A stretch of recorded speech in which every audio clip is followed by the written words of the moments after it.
ये कहानी है लालची आइसक्रीम वाले की। किसी गांव में रामलाल नाम का एक आदमी रहता था जो कि आइसक्रीम बेचने का काम किया करता था। वैसे तो गली गली आवाजें लगाकर रामलाल आइसक्रीम बेचा करता था, लेकिन ज्यादातर वो स्कूल के बाहर बच्चों को आइसक्रीम देता था और बच्चे भी बहुत चुटखारे लेकर उसकी आइसक्रीम खाया करते थे।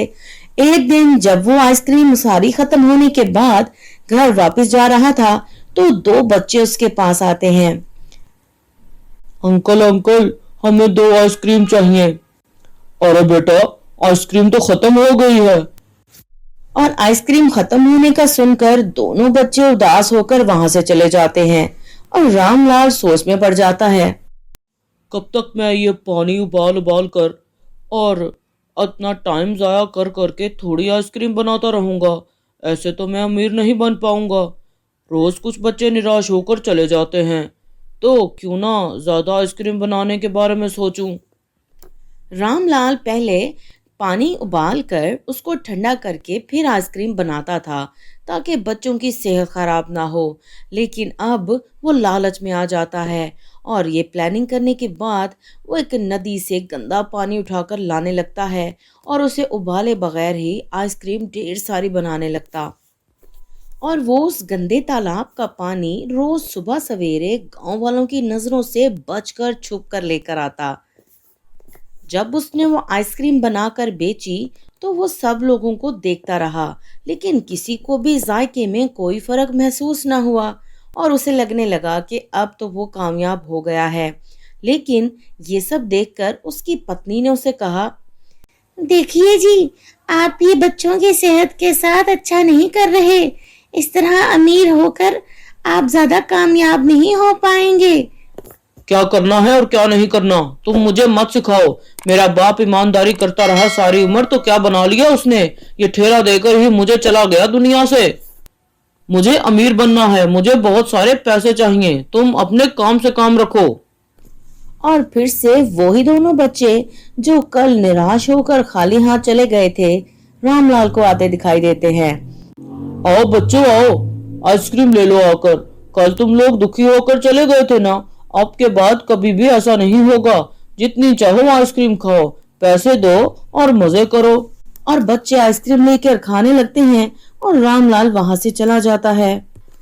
और फिर ऐसे ही एक दिन गांव की राजकुमारी की तबीयत खराब हो गई। डॉक्टर आकर बताता है, इसे तो बहुत ज्यादा शदीद बुखार है।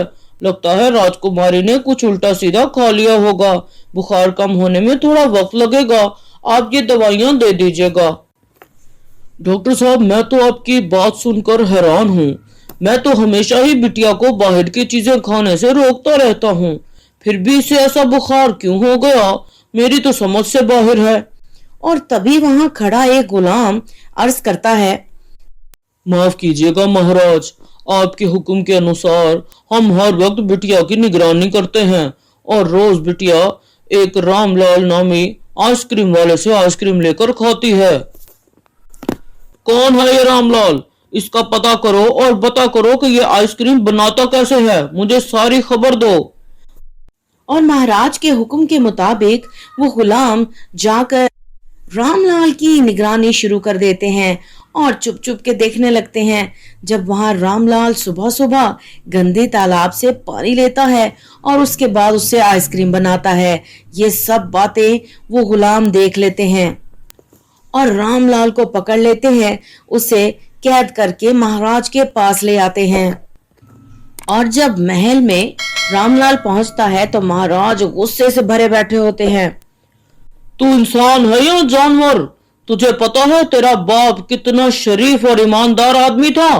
तेरी इस गंदी आइसक्रीम की वजह से गांव के कितने ही लोग बीमार पड़ चुके हैं।